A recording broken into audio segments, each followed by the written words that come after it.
தொடர்ந்து இந்த நேரத்திற்கான தலைப்புச் செய்திகளை பார்க்கலாம். தமிழக மக்கள் தனக்களிக்கும் உற்சாக வரவேற்பால் திமுகவின் தூக்கம் தொலைந்துவிட்டதாக பிரதமர் நரேந்திர மோடி பேச்சு. இந்து மதத்தை இந்தியா கூட்டணி தொடர்ந்து அவமதிப்பதாகவும் சாடல்.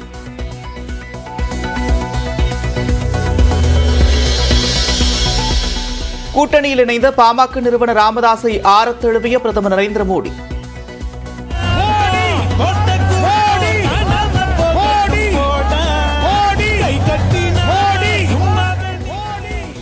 ஓ பன்னீர்செல்வம் உள்ளிட்ட தலைவர்களையும் கைகுலுக்கி கூட்டணிக்கு வரவேற்றார்.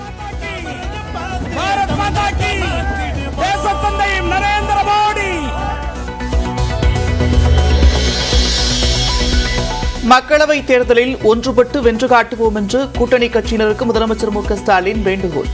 சில கட்சிகளுக்கு தொகுதி ஒதுக்க இயலாத சூழல் ஏற்பட்டிருப்பது தனக்கு வருத்தத்தை தருவதாகவும் அறிக்கை.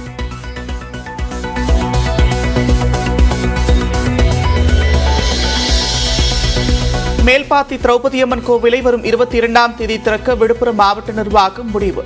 சென்னை உயர்நீதிமன்ற உத்தரவை தொடர்ந்து 9 மாதங்களுக்கு பிறகு நடை திறக்கப்படுகிறது.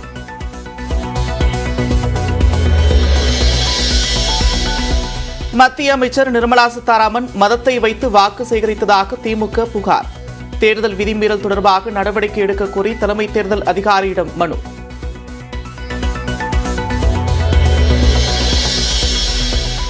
கோவையில் பிரதமர் மோடியின் வாகன பேரணியில் பள்ளி மாணவர்களை பங்கேற்க வைத்த விவகாரம்.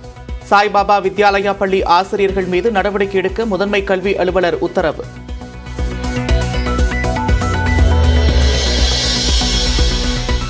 கோவையில் பிரதமர் மோடியின் பேரணிக்கு குழந்தைகளை பயன்படுத்திய விவகாரம். மாவட்ட தேர்தல் அதிகாரியின் விளக்கம் கிடைத்ததும் தேர்தல் ஆணையத்திற்கு அனுப்பப்படும் என்று சத்யபிரதா சாஹூ தகவல்.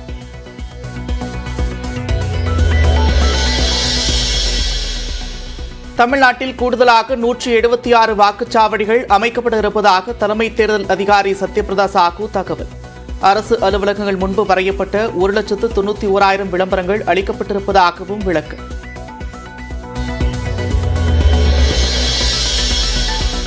மக்களவைத் தேர்தலில் சிதம்பரத்தில் திருமாவளவன், விழுப்புரத்தில் ரவிக்குமார் மீண்டும் போட்டி. பானை சின்னத்தில் போட்டியிட இருப்பதாக விடுதலை சிறுத்தைகள் கட்சியின் தலைவர் திருமாவளவன் அறிவிப்பு. விழுப்புரம் தொகுதியின் வேட்பாளராக மீண்டும் கட்சியின் பொதுச் செயலாளர் எழுத்தாளர் ரவிக்குமார் அவர்கள் போட்டியிடுகிறார்.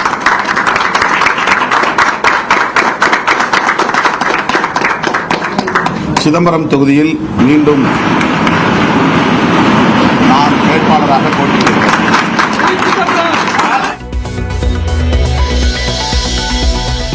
காங்கிரஸ் வேட்பாளர் பட்டியல் 2-3 நாட்களில் வெளியிடப்படும்.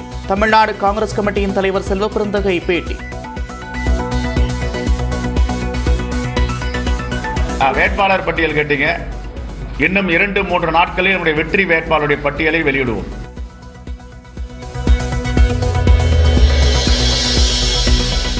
புதுச்சேரியை விட்டு செல்வது மனதுக்கு சிரமமாக இருப்பதாக ஆளுநர் பதவியை ராஜினாமா செய்த தமிழிசை நிகழ்ச்சி.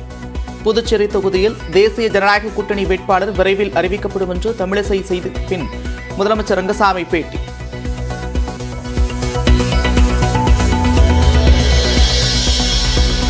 தமிழ்நாட்டின் ஒரு சில பகுதிகளில் இன்றும் நாளையும் 102 டிகிரி பாரன்ஹீட் வெப்பநிலை பதிவாகும்.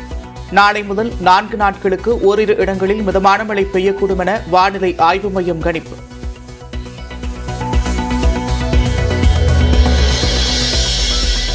ராஷ்டிரிய லோக் ஜனசக்தியைச் சேர்ந்த மத்திய அமைச்சர் பசுபதிகுமார் ராஜினாமா. பீகாரில் பாஜகவுடனான தொகுதி பங்கீட்டில் உடன்பாடு எட்டப்படாததால் முடிவு.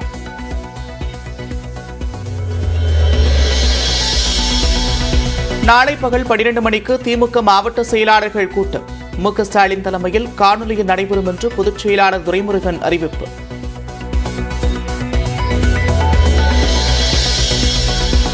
கூட்டணி யாருடன் என வியாழக்கிழமை அறிவிக்கப்படும். தேமுதிக பொதுச் செயலாளர் பிரேமலதா பேட்டி. ஜஸ்ட் 2 days வெயிட் பண்ணுங்க. கம்ப்ளீட்டா எல்லாமே உங்களுக்கு அதிகாரப்பூர்வமா நான் எல்லாருமே அழைச்சி சொல்றேன்.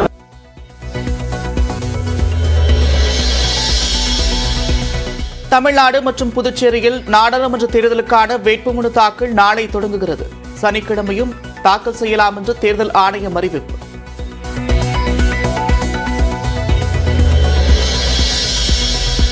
1 முதல் 9ஆம் வகுப்பு வரையிலான ஆண்டு இறுதித் தேர்வை ஏப்ரல் 15க்குள் முடிக்க பள்ளிக்கல்வித்துறை முடிவு. ஏப்ரல் 19ஆம் தேதி வாக்குப்பதிவு நடைபெற இருப்பதால் முன்கூட்டியே முடிக்க திட்டம்.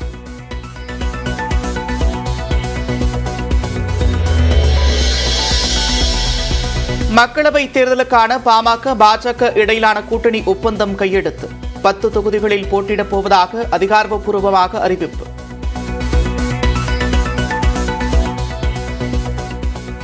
மக்கள் மனதில் ஆழமாக ஒரு மாற்றம் வேண்டும் என்று ஒரு கருத்து இருக்கிறது. அந்த மாற்றத்திற்கு ஏற்ப இன்று எங்களுடைய முடிவுகளை நாங்கள் எடுத்திருக்கின்றோம். நிச்சயமாக தமிழ்நாட்டில் எங்கள் கூட்டணி மிகப்பெரிய வெற்றியை பெறும். அதை நீங்கள் பார்க்க இருக்கிறீர்கள்.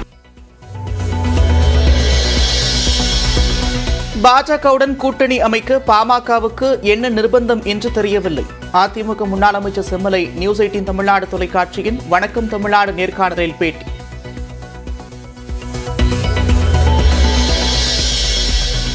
திமுக வேட்பாளர் பட்டியல் நாளை வெளியாகிறது. 21 தொகுதிகளுக்கும் வேட்பாளர்கள் அறிவிக்கப்படுகின்றனர்.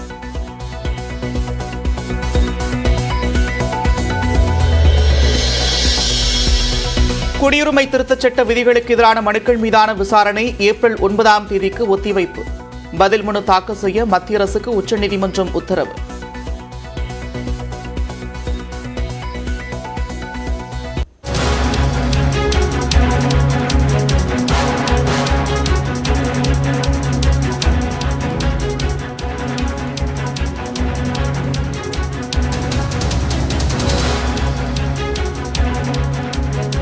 நாம் தமிழர் கட்சியின் தலைமை ஒருங்கிணைப்பாளர் சீமான் தாக்கல் செய்த வழக்கில் நடிகை விஜயலட்சுமி ஆஜராக அவகாசம் வழங்கப்பட்டிருக்கிறது. அண்மை செய்தியாக பார்க்கிறோம். கூடுதல் விவரங்களோடு செய்தியாளர் மதன் இணைகிறார். மதன், விவரங்கள்.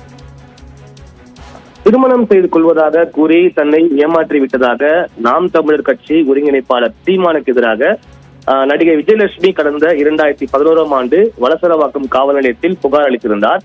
இந்த புகாரின் அடிப்படையில் தனக்கு எதிராக பதிவு செய்யப்பட்ட அந்த வழக்கை ரத்து செய்ய வேண்டும் என சீமான் சென்னை உயர்நீதிமன்றத்தில் மனு தாக்கல் செய்தார். அந்த மனுவை பார்க்கும்போது கடந்த 2011ஆம் ஆண்டு கொடுக்கப்பட்ட அந்த புகாரை கடந்த 2012ஆம் ஆண்டே விஜயலட்சுமி திரும்ப பெற்றுக் கொண்டார் என்றும் அந்த கடிதத்தின் அடிப்படையிலும் விசாரணை அடிப்படையிலும் காவல்துறை முடித்து வைத்த இந்த வழக்கை தற்போது மீண்டும் விசாரணைக்கு எடுக்கப்பட்டுள்ளதாக சீமான் தெரிவித்துள்ளார். இந்த வழக்கு கடந்த முறை விசாரணைக்கு வந்தபோது இந்த புகார் கொடுத்த நடிகை விஜயலட்சுமி இன்று ஆஜராக வேண்டும் என நீதிபதி உத்தரவு பிறப்பித்தார். இந்த வழக்கு தான் இன்று மீண்டும் விசாரணைக்கு வந்தது. ஆனால் காவல்துறையை பொறுத்த வரைக்கும் ஏற்கனவே நீதிமன்றம் பிறப்பித்த அந்த உத்தரவின் அடிப்படையில் பெங்களூருவில் வசித்து வரும் நடிகை விஜயலட்சுமிக்கு நீதிமன்றத்தில் ஆஜராக வேண்டும் என நோட்டீஸ் அனுப்பப்பட்டதாகவும், ஆனால் அவரிடமிருந்து எந்த ஒரு பதிலும் வரவில்லை என்று தெரிவிக்கப்பட்டது. இதையடுத்து நீதிமன்றத்தில் ஆஜராக விரும்பாவிட்டால் இந்த மனுவை ஏன் நிலுவையில் வைத்திருக்க வேண்டும் என்று நீதிபதி கேள்வி எழுப்பினார். மேலும் விஜயலட்சுமி ஆஜராக மேலும் ஒரு அவகாசம் என்று வழங்கப்பட்டு ஏப்ரல் 2ஆம் தேதி ஆஜராக வேண்டும் என்று உத்தரவு பிறப்பிக்கப்பட்டுள்ளது. அன்றைய தினம் நேரில் ஆஜராக முடியாவிட்டால் காணொலி காட்சி மூலமாக அவர் ஆஜராகலாம் என்றும் தற்போது சென்னை உயர்நீதிமன்றம் அனுமதி வழங்கியுள்ளது. நந்தா, நன்றி மதன், விரிவான விவரங்களுக்கு.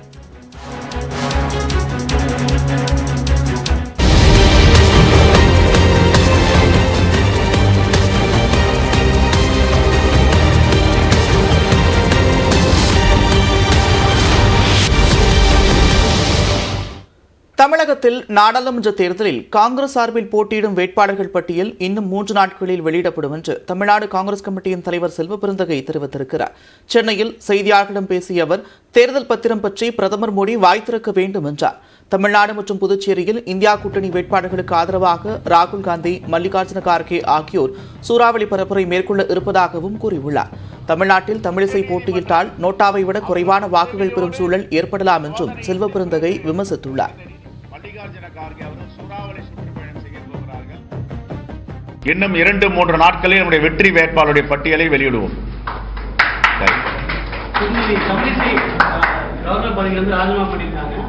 மீண்டும் அவங்க கன்னியாகுமரி தொகுதியில போட்டியிடுறதுக்கு திட்டமிட்டு பாக்குறாங்க. அக்கா தம்பியை எதிர்த்து போட்டியிடுறதுக்கு வாய்ப்பு இருக்கா பாக்குறாங்க. இல்ல, அதெல்லாம் அகில இந்திய தலைமை முடிவு செய்யும். நேற்றுக்கு கம்யூனிஸ்ட் தலைவர் முத்தரசன் ரொம்ப தெளிவா சொல்லியிருக்காரு. அம்மா, உங்களுக்கு உண்மையிலேயே நிக்கணும்னா வேற மாநிலத்தில் போய் நில்லுங்க, வடக்கு போயிடுங்க, டெபாசிட்டாவது வாங்குவீங்க, இங்க நிக்காதீங்க. ஏற்கனவே ராதாகிருஷ்ணன் நகர்ல நின்று இருக்காங்க அம்மையார். நோட்டா கீழே தான் வாங்கியிருக்காங்க. அந்த நிலை ஏற்படும் பரிதாபத்தோடு சொல்லியிருக்கிறார். அதான் எங்களுடைய கருத்து.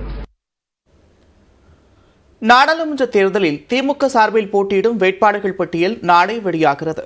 நாடாளுமன்ற தேர்தலில் திமுக கூட்டணியில் இடம்பெற்றுள்ள காங்கிரஸ், விசிக, இடதுசாரிகள், மதிமுக, அகில இந்திய யூனியன் முஸ்லீம் லீக், கொங்குநாடு மக்கள் தேசிய கட்சிகளுடன் தொகுதி பங்கீடு இறுதி செய்யப்பட்டு கூட்டணி கட்சிகள் போட்டியிடும் தொகுதிகளும் அறிவிக்கப்பட்டிருக்கின்றன.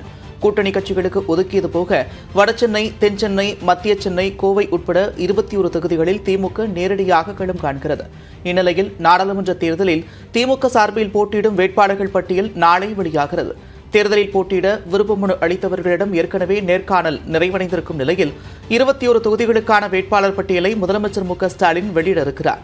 நாடாளுமன்ற தேர்தலுக்கான வேட்புமனு தாக்கல் நாளை தொடங்க இருக்கும் நிலையில் திமுக வேட்பாளர் பட்டியலும் நாளை வெளியாக இருப்பது குறிப்பிடத்தக்கது.